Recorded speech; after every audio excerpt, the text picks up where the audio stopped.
पुढचं जे नरक येतं ते अष्टग्रहत्वाचं नरक येतं. याचे 8 जाती आहेत आणि रवरवाचे जे नरक आहेत ते 12 आहेत, पण त्याला 12 मोजल्या जात नाही, त्याला रवरवामध्ये मोजल्या जातात. रवरव हे एकच नरक आहे आणि त्याच्यात 12 प्रकार आहेत.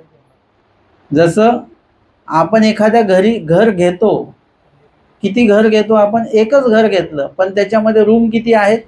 3 रूम आहेत, 4 रूम आहेत. पण आपण असं म्हणतो का आम्ही 4 रूम घेतलेत? आपण म्हणतो आम्ही एक घर घेतलं, 4 घर घेतलं असं आपण म्हणत नाही. तसं रवरवाच्या बाबतीमध्ये 12 जरी प्रकार असले तरी ते 12 नरक म्हणून मोजल्या जात नाही, ते एकच नरक म्हणून मोजल्या जातं आणि एकाच नरकामध्ये 12 प्रकार त्याचे जे प्रकार आहेत ते मोजले गेलेले आहेत. आता हे 3 झाले नरक. आता चौथं जे नरक बघणार आहोत, ग्रहत्व. ग्रहत्व म्हणजे जे भूत योनी आहे, माहिती आहे का? भूत योनी माहिती आहे की नाही? माहिती की नाही? ऐकून आहे, पाहून नाही आहे कोणी. कारण की आपल्याला या संदर्भामध्ये काही लोक मला विचारतात की भूत असतात का खरोखर? म्हटलं मी पण मानले नसते, परंतु लीळाचरित्राचं प्रमाण आहे त्याला. आहे का प्रमाण? कुठल्या लीळेचं आहे बरं?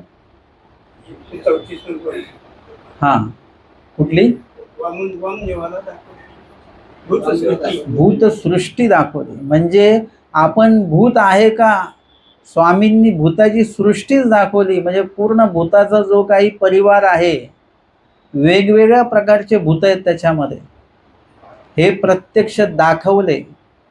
स्वामी त्यांना विचारतात तुम्हाला काय वश आहे? ते म्हणे मला भूतसृष्टी वश आहे. स्वामी म्हणतात बोलवा. मग ते बोलवतात भूतांना, पण एकही भूत येत नाही. स्वामी म्हणतात का बरं, काय येत नाही? ते म्हणे एक गेले कुठे मातापुरा, एक गेले कोल्हापुरा, इकडे तिकडे गेलेत ते नातलगांकडे. भूतही जातात बरं इकडे तिकडे. आता स्वामी असताना तिथे हा प्रकार घडलेला आहे. स्वामी म्हणतात ते जर का तुम्हाला वश आहेत तर जिथे कुठे असतील तिथून ते आले पाहिजेत. स्वामी म्हणतात चला आता आम्ही बोलवतो. आणि मग स्वामींनी बोलवले आणि एक एक भूत अशी आली की त्यांनी ते कधी बघितलेली नव्हती, ऐकलेली नव्हती, घाबरले अक्षरशः. आणि स्वामींचं उपरण्याच्या मागे ते लपले, स्वामींच्या मागे थरथर कापायला लागले. आणि मग स्वामींनी उपरणा असं केलं, सगळेजण ते भूत जे काही आलेले होते, भूतसृष्टी पूर्ण आलेली होती ती निघून गेलेली आहे. त्याचं वर्णन त्याच्यामध्ये केलेलं आहे. वर्णन तुम्ही घरी जाऊन वाचा. आता सांगितलं तुम्ही घाबरून जाल. रात्री स्वप्नामध्ये देव यायच्या ऐवजी ते भूतच येतील तुमच्या. कारण आपण भूतांचा विचार जास्त करतो, देवाचा विचार कमी करतो. ते एक प्रमाण आपल्यासाठी आहे. ग्रहे सारंग पाणी, त्यांचं म्हणजे त्यांचं नाव सारंग पाणी, पण त्यांचं नाव काय आलं? ग्रहे सारंग पाणी. त्यांच्या अंगात तो ग्रह म्हणजे भूत होता. भूत ग्रहत्वाचे जे काही प्रकार सांगले त्याच्यात ग्रह, भूत, झोटिंग, वेताळ, पिशाच, खेचर, जरचर असे त्याचे 8 नावं घेतल्या जातात. मग ते 8 प्रकार त्याचे येतात. तर त्यांना ते भूताला ग्रह असं म्हटलं जाते. ग्रह त्या सारंग पाणी भटांना लागलेलं म्हणून त्यांचं नावच ग्रहे सारंग पाणी असं पडलेलं होतं. आणि स्वामींच्या जेव्हा ते भेटीला आले आणि भेटीला आल्यानंतर बाईसांना स्वामींनी सांगितलं त्यांच्यात काय करा, 2 मुदा अंगावरून उतरून त्या ओवाळून ज्याला तुम्ही म्हणता ना, आणि ते विशिष्ट ते ज्या ठिकाणाहून आले त्या रस्त्याला ठेवून द्या ते. आणि जाताना यांना सांगितलं तुम्ही दुसऱ्या रस्त्याने जा. बाईसा म्हणतात बाबा असं काही वाटत नाही याच्या अंगामध्ये काय आहे म्हणून, चांगला सावधू दिसतू असे. स्वामी म्हणतात बाई एकी वारी 2 आहेत, नुसतं एक नाही 2 आहे त्याच्या अंगामध्ये. म्हणजे ते लीळा आम्हाला एक प्रमाण आहे. आणि अजून एक महत्वाची लीळा आहे पंचकुळाचार्य. ही एकदम प्रसिद्ध लीळा आहे आपल्याकडे. तर तो लागलेला असतो. या लीळेमध्ये एखादा जीव भूत का होतो हे पण त्याच्यामध्ये सांगितलेलं आहे. त्याचं उत्तर त्याच्यामध्ये आपल्याला मिळतं.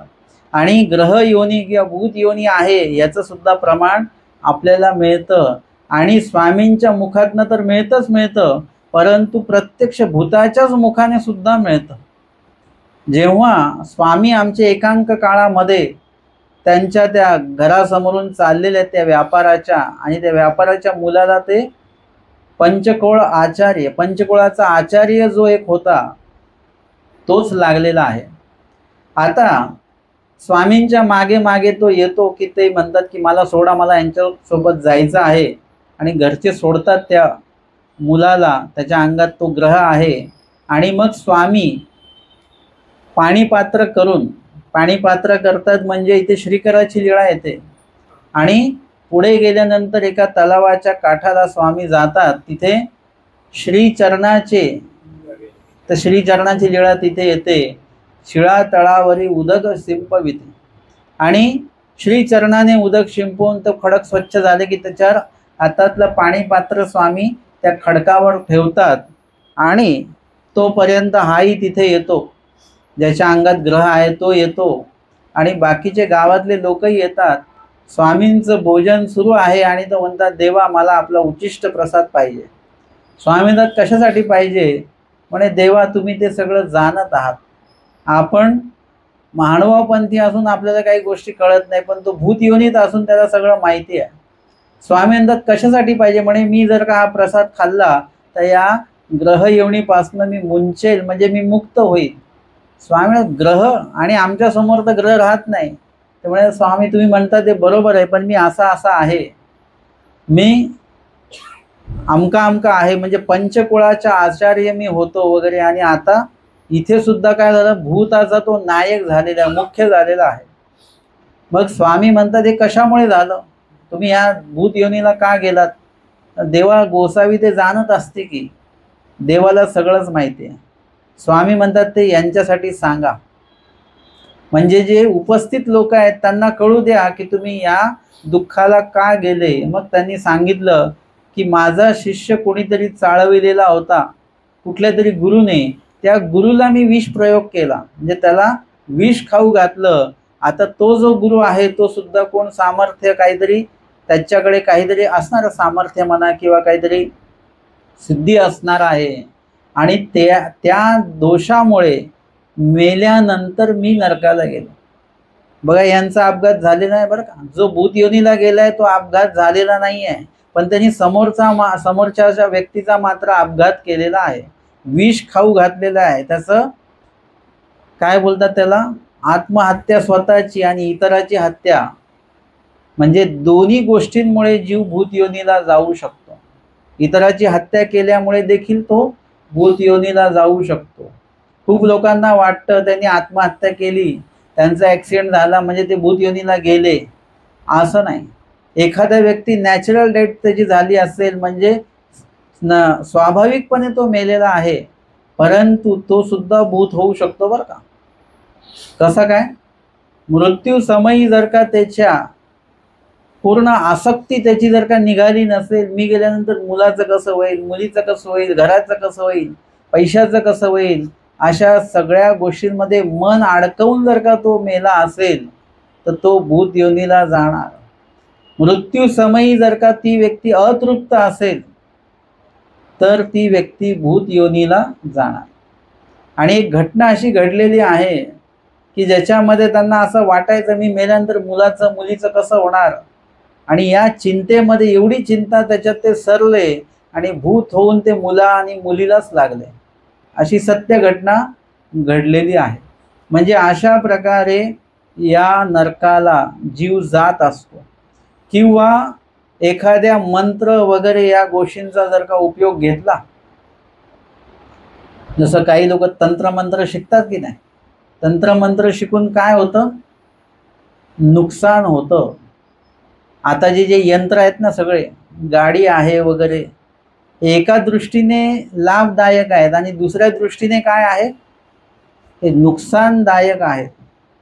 टीव्ही सुद्धा, मोबाईल सुद्धा काय आहे, यंत्रच आहे. ते काय आहे, नुकसानवालं आहे का फायद्यावालं आहे? एका दृष्टीने फायदाच बघतो आपण, त्याचं नुकसान एवढ्या मोठ्या प्रमाणात चालू आहे ते आपल्याला कळत नाही आहे. आणि ते कळेल तोपर्यंत भरपूर उशीर होऊन जाईल. म्हणजे कुठलंही यंत्र असो, तंत्र असो, ते आपल्यासाठी नुकसानकारक आहे. आता इथे जे घेतलेलं आहे ते काय आहे? यंत्र तंत्र म्हणजे काय आहे? जादू टोना वगैरे काही केल्या जातो, ते शिकून दुसऱ्याचं वाईट केल्या जातं. यंत्रतंत्राने कधीही चांगलं केल्या जात नाही बरं का. तुम्ही कधी ऐकलं का एखादा मांत्रिक तांत्रिक माणूस आहे, तो बिचारा दुष्काळी भागात गेला, तिथे पाऊस त्यांनी पाडला, त्या लोकांचं दुःख नष्ट केलं, असं कधी ऐकलं तुम्ही? तो व्यक्ती, ती साधनाच तशी असते, तामस. जसं एखादं तलवार आहे, तलवारीने एखाद्याचा जीव वाचवला असं होतं का कधी? एखाद्याचा जीव वाचवला, परंतु त्याला वाचवताना दुसऱ्याचा जीव मात्र घेतात. तलवारीचं कामच ते आहे. तसं तंत्र मंत्र याचं कार्य तामस आहे. हे जे कार्य आहे ते चांगल्या गोष्टीसाठी उपयोगातच नेता येत नाही, ते वाईट गोष्टीसाठीच उपयोगी नेता येतं, आणि ते तामसपणा आहे. जसं ती लीळा चरित्रामध्ये येतं ना, त्या नवऱ्याकडे ती सिद्धी होती, ती बायको म्हणे ते मला पण सिद्धी पाहिजे. आता ते काही दागिने वगैरे मागतात इथपर्यंत ठीक आहे, पण सिद्धी मागून राहिली. आता ते म्हणतात अरे ही सिद्धी नको तू घेऊ. ते म्हणे नाही मला पाहिजे म्हणजे पाहिजेच या दिवाळीला. आता त्याला माहिती आहे की माझ्याकडे जी विद्या आहे ती तामस विद्या आहे, म्हणजे एकदा ती आली की व्यक्ती इकडचा तिकडचा विचार करत नाही, तामसपणा त्याच्यामध्ये भरून येतो. मग त्याने काय केलं, ती विद्या तिला दिली, तसं तिने काय केलं, त्या रागाच्या भरात नवऱ्यालाच मारून टाकलं. तामस विद्या आहे ना ते. आणि अधिकार नॉर्मली आपण आता जर का बघितलं, आपण सामान्य आहोत, नोकरदार आहोत, आणि एकाएकी आपल्याकडे एखादा अधिकार दिला कंपनीने की लगेच आपण त्या अहम त्याचा वाढतो आणि त्या पद्धतीने तो निर्णय घेतो. आधी एकदम सामान्य व्यक्ती होता, एकदम मोठा झाल्यानंतर त्याचे निर्णय क्षमता लगेच बदलते, तामसपणा त्याच्याकडे येतो, अहमपणा त्याच्यामध्ये येतो. तशा प्रकारे सामर्थ्य जर का आपल्याकडे आलं तर आपण त्या सामर्थ्याचा चुकीचा उपयोग करायला लगेच सुरुवात करत असतो. तर नंतर मग ती पत्नी, त्या विद्येचा आवेश थोडासा कमी झाल्यानंतर तिच्या लक्षात आलं आपण तर आपल्या पतीलाच मारून टाकलं. ते बरोबर म्हणत होते माझे पती की विद्या नको घेऊ म्हणून. आता काय करू, रडायला लागली. तर तिचा पती जो आहे तो हुशार होता, त्यांनी आपला आत्मा वेगळा करून ठेवलेला होता आणि मग त्यांनी काही प्रक्रिया सांगितली आणि तो परत जिवंत झाला. अर्थातच हे काय आहे, आपला विषय चालू की तंत्र मंत्र हा प्रकार जर का आपल्याला अवगत झाला की त्याला लगेच आपण चुकीचा उपयोग करायला त्याचा आधार आपण घेऊ. म्हणून आमचे स्वामी सांगतात भटोबासांच्या प्रती की पोरा जीवासी विज्ञान देऊ नये, म्हणजे सामर्थ्य देणार नाही. महानुभाव पंथातल्या कुठल्याही साधकाकडे, कुठल्याही अधिकरणाकडे कुठल्याही प्रकारचं सामर्थ्य नाही. विज्ञान देऊ नये या वचनामध्ये सगळं आलेलं आहे. कुणाकडे सामर्थ्य नाही बरं का, की मी तुम्हाला असं काहीतरी माझं म्हणजे हात वगैरे बुडवून पाणी दिलं आणि ते पिलं की तुम्ही लगेच चांगले व्हाल, असं सामर्थ्य महानुभाव पंथामध्ये नाही. आता जे काही होतं, अधिकरणाच्या बोलण्यामुळे काही गोष्टी घडताना दिसतात आपल्याला, परंतु ते कशा गोष्टी असतात, शुभचिंतक गोष्टीच असतात, आणि ते सुद्धा परमेश्वर त्यांच्या तोंडून बोलत असतात एका प्रकारे. म्हणजे कधी कधी आपण एखाद्या ठिकाणून निघत असतो आणि अधिकरण म्हणतात की जाऊ नका, आता आज जाऊ नका, उद्या जा, आणि आपण तरीही जातो आणि पुढे नुकसान होतं. मग आपण म्हणतो ते बाबा म्हणत होते बरोबर होते. बाबा म्हणत होते म्हणजे बाईसांच्या बाबांचं त्या मागे मनोधर्म आहे, म्हणून त्या अधिकरणाच्या मुखातनं बरोबर ते जे काय आहे ते कार्य होत असतं, ते बोलल्या जात असतं. किंवा त्यांच्याकडे एक तपाचं ते स्मरणाचं ते तपश्चर्या आहे त्यांची, की त्याच्यामुळे एक अंदाज वर्ततो, बरोबर त्यांच्याकडनं तो अंदाज वर्तवितात परमेश्वर. परमेश्वर प्रत्यक्ष आपल्याशी बोलू शकत नाहीत, तर कुणाला तरी मध्यस्थी करून, अधिकरणात ते आधी करून, त्यांना निमित्त करून. का बरं अधिकरणच का? कारण की आपल्याला कोण लागतं, आपण कोणाचं ऐकतो, सामान्य भिक्षुकाचं ऐकतो का आपण? कुठले तरी मोठे बाबांनी सांगितले लगेच आपण ऐकतो, पण माझ्यासारख्या सामान्य व्यक्तीने सांगितलं तर तुम्ही ऐकालच असं नाही. म्हणून तुम्ही काय करत असता, तुमची मुलं ऐकत नाही, तुम्ही आश्रमात मंदिरात आणतात भिक्षुकांकडे, पण तुम्ही स्वतः भिक्षुकांचं ऐकत नाही, तुम्हाला मग आम्हाला कुठे न्यावं लागतं? मोठ्या बाबांकडे न्यावं लागतं. कुठले तरी मोठ्या अधिकाऱ्यांनी तुम्हाला सांगितलं की ते म्हणा हा ते बरोबर आहे बरं का. म्हणजे काय आहे की म्हणून परमेश्वर अधिकरणाला निमित्त करता की आपण पटकन कुणाचं ऐकतो तो त्याच्यामध्ये वेळ गेला नाही पाहिजे, म्हणून अधिकरणात ते आधी करून सांगितलेलं आहे. तर अशा प्रकारे त्या ठिकाणी त्या पंचकवळाचार्याने काय केलेलं आहे की त्या व्यक्तीला ते विष खाऊ घातलेलं होतं आणि मग हा सरल्यानंतर हा भूत योनीला आलेला आहे, अवघ्या ग्रहांचा मुख्य नायक झालेला आहे आणि तो स्वामींचा उच्चिष्ट प्रसाद खाऊन त्याच्यातनं मुक्त होणार आहे. या संदर्भात मला एक घटना आठवली वांबोलीची, की वांबोलीला एकदा अशा काही स्थानवंदनासाठी गाड्या आलेल्या. वांबोलीचं स्थान आहे, 10 स्थान आहेत वांबोलीला. मग त्यांना माहिती होतं की इथे मामाजींचा आश्रम आहे, ते तिथे मामाजींना भेटायला सगळेजण आले. संध्याकाळची वेळ होती आणि मग तिथे मामाजी बसणार खुर्चीमध्ये आणि सगळ्यांनी काय भेट द्यायची ते त्याच्यात देतात. त्याच्यामध्ये एक मुलगा होता, त्याच्या अंगामध्ये ग्रह होता, बाधा होता त्याला, आणि तो तिथे आल्यानंतर त्यांनी त्याच्या अंगात आलं आणि अंगात आल्यानंतर ते अंगातलं म्हणालं की मला या बाबांकडनं प्रसाद घ्यायचा आणि मला जायचं आहे, मामाजींकडनं प्रसाद घ्यायचा. आणि त्याच्या आई वडिलांना खूप आनंद झाला की हा कधी जायचं, म्हणजे ते पंचकळाचार्यासारखंच की हा इथे आल्यानंतर जायचं म्हणतो पण त्याच बाबांच्या हातून प्रसाद पाहिजे म्हणे मला. मग मामाजींना कोणीतरी सांगितलं, मामाजी म्हणे ठीक आहे बोलवा त्याला. मग मामाजींनी प्रसाद दिला आणि तो मग गेला त्याच्या देहातनं. अशा प्रकारची घटना, म्हणजे माझ्या समोरची घटना ही 2008च्या आधीची गोष्ट.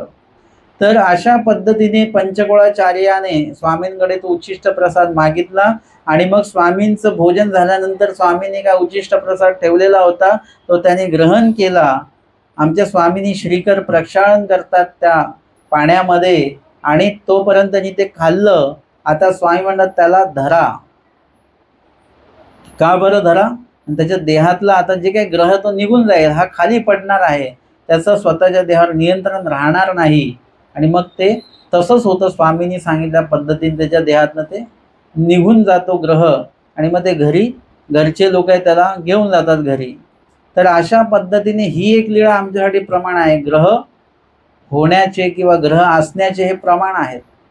आता यामध्ये आपण बघितलेलं आहे की स्वतःचा जर का आपण आत्मघात केला किंवा दुसऱ्याचा जर का आत्मघात आपण केला तर त्याच्यामुळे ग्रह योनीला तो जीव जाऊ शकतो. आमचे स्वामी काय सांगतात, आत्मघातकीयासी कवनी ठाओ नाही नायका.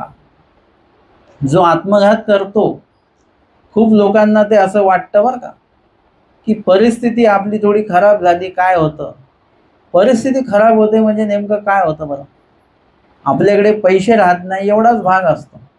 आपण पैशावरून आपली परिस्थिती जेव्हा ठरवतो ना तेव्हा खूप चुकीची गोष्ट आपण करत असतो. म्हणून आमच्या स्वामींनी काय सांगितली, सकळ संपत्ती तिया असंपत्ती. तुम्ही ज्याला संपत्ती मानत बसलेले ती संपत्ती नाहीच आहे मुळामध्ये. जीवाची परमेश्वर संपत्ती आहे, लक्षात घ्या. तुम्हाला कोरोना काळात कळालं आपला आहार काय आहे. आपण जे फास्ट फूड खातो तो आपला आहारच नाही आहे. आपण जे कोल्ड्रिंक पितो ते आपला आहारच नाही आहे. त्याच्यामध्ये कळालं इम्युनिटी पॉवर असले ते जिवंत राहतात. मग इम्युनिटी पॉवर आहे कोणाकडे, जे बाहेरचं फास्ट फूड वगैरे काही खात नाही त्यांच्याकडे ती इम्युनिटी पॉवर आहे. जे घरचं अन्न खातात त्यांच्याकडे ती इम्युनिटी पॉवर आहे. म्हणजे हे आपल्याला कळालं पाहिजे की संपत्ती काय आहे आणि असंपत्ती काय आहे. मग आपल्याकडची थोडी संपत्ती जर का कमी झाली तर काय होतं, शेवटचा सोपा उपाय काय आहे, आत्महत्या करणं. किती सोपं वाटतं ना जीवाला. ते काही लोकांना असं वाटतं की आत्महत्या केली आम्ही या दुःखातनं मुक्त होऊ. माझं म्हणणं करा आत्महत्या, काही समस्या नाही आहे, परंतु आत्महत्या केल्याने तुम्ही दुःखमुक्त होणार आहात का की अजून दुःखात जाणार आहात. काही लोकांना वाटतं की बाबा आपण थोडं घरामध्ये काही वस्तू आल्या तर काय होईल, सुखसुविधा होऊन जाईल, आपल्याला सोय होऊन जाईल, म्हणून काय केलं जातं, लोन काढतात. लोन काढल्यामुळे वस्तूचं तर सुख मिळतं पण कर्जाचं काय होतं, दुःख तयार होऊन जातं. एकीकडे सुख आहे आणि एकीकडे त्याच्या दुप्पटनी दुःख आहे. ज्या AC साठी लोन काढले त्याचे हप्ते फेडता फेडता घामाघूम होऊन जातो माणूस. म्हणजे आपण हे लक्षात घ्या की ज्यासाठी जे आपल्याला सुखदायक वाटतं ते खरोखर सुखदायक आहे का ह्याचा पहिले तपास करा आणि मग तिकडे जा. आत्मघातकी अशी कवनी ठाव नाही नायका, म्हणजे तो जीव मध्येच अडकलेला आहे की ज्याच्यामध्ये काय होतं की तो जीव धड इकडेही राहत नाही धड तिकडेही राहत नाही. जर का जीव जिवंत असला तो कधी ना कधी काही ना काही तो उपाय करू शकतो की नाही, काहीतरी उपाय त्याला मिळू शकतो. जिवंत राहिला तर तुम्ही जिवंत असाल तर तुमच्या समस्या तुम्ही लोकांना सांगू शकता, त्याची उपाय माहिती करून घेऊ शकता, धडपडू शकता, सगळं करू शकता. परंतु मृत पावल्यानंतर काय होतं की आपला सगळ्यांशी संपर्क तुटून जातं. कम्युनिकेशन काहीच राहत नाही. तुम्ही कोणाशी बोलू शकत नाही. सगळं दिसेल परंतु आपण त्याला स्पर्श करू शकत नाही, त्याचा आनंद घेऊ शकत नाही, काहीच नाही करू शकत. असा प्रकार होतो.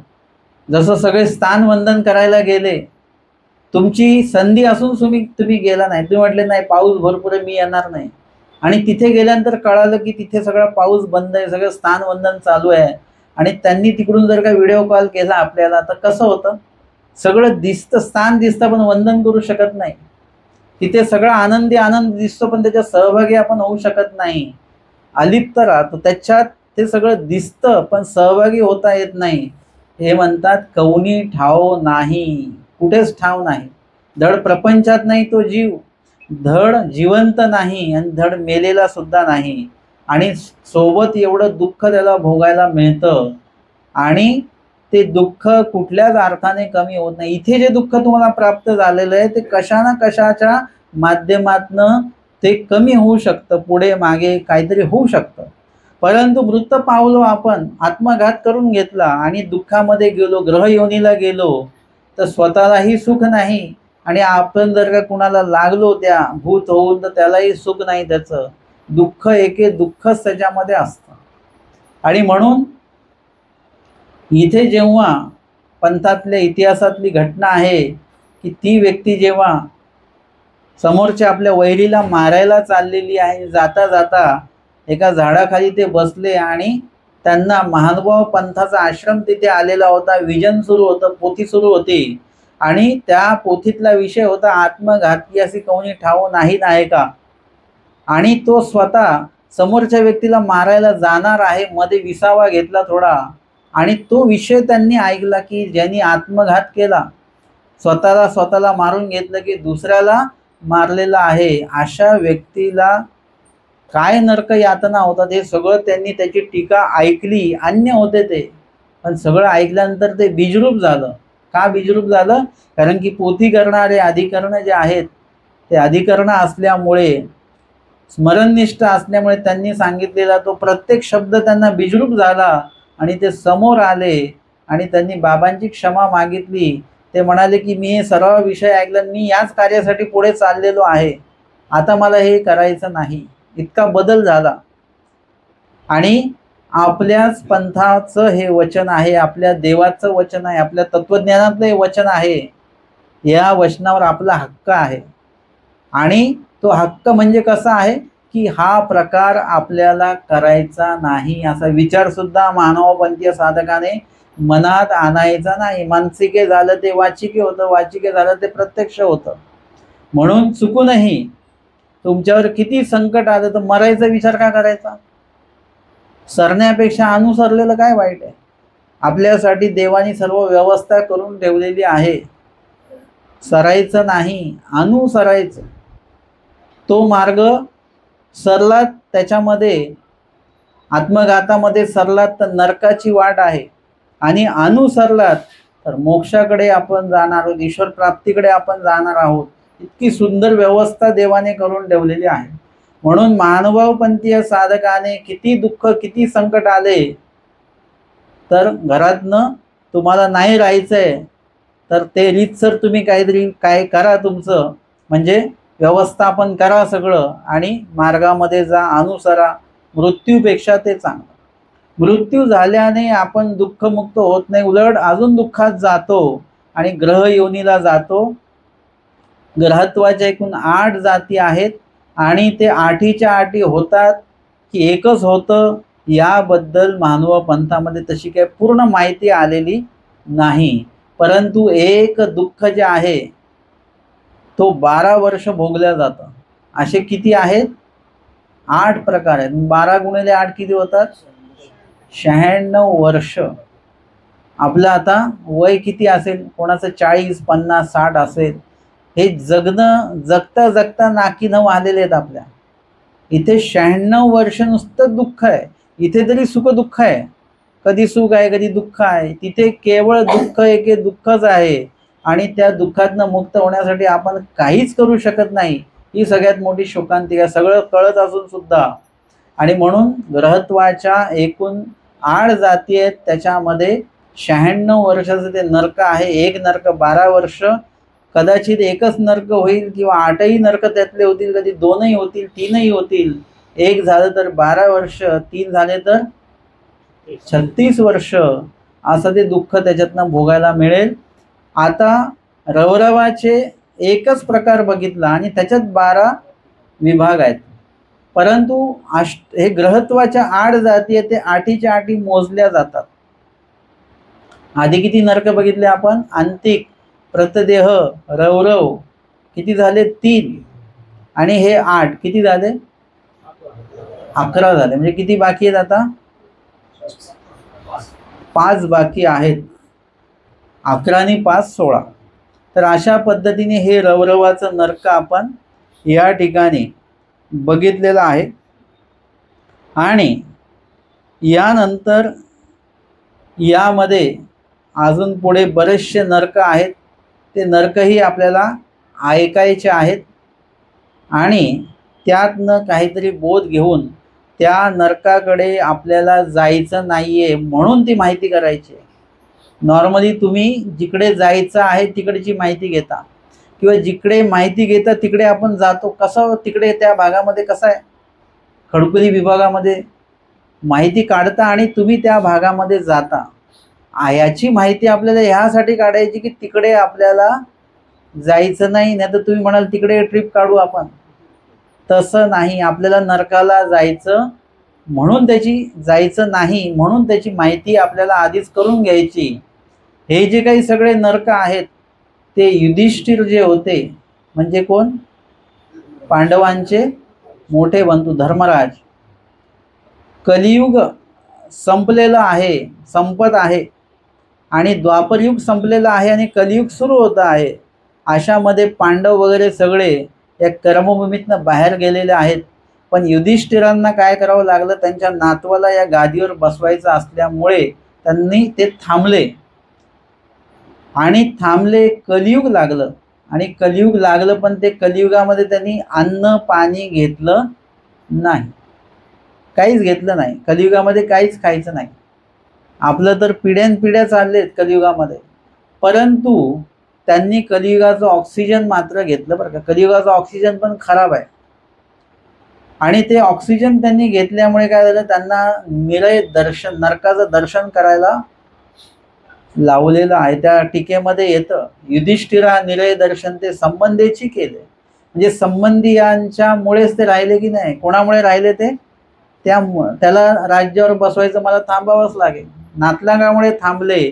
कलियुगाचं फक्त ऑक्सिजन घेतलं, श्वास घेतला आणि त्याच्यामुळे निरय दर्शन म्हणजे नरकाचं दर्शन त्यांना करवलेलं आहे.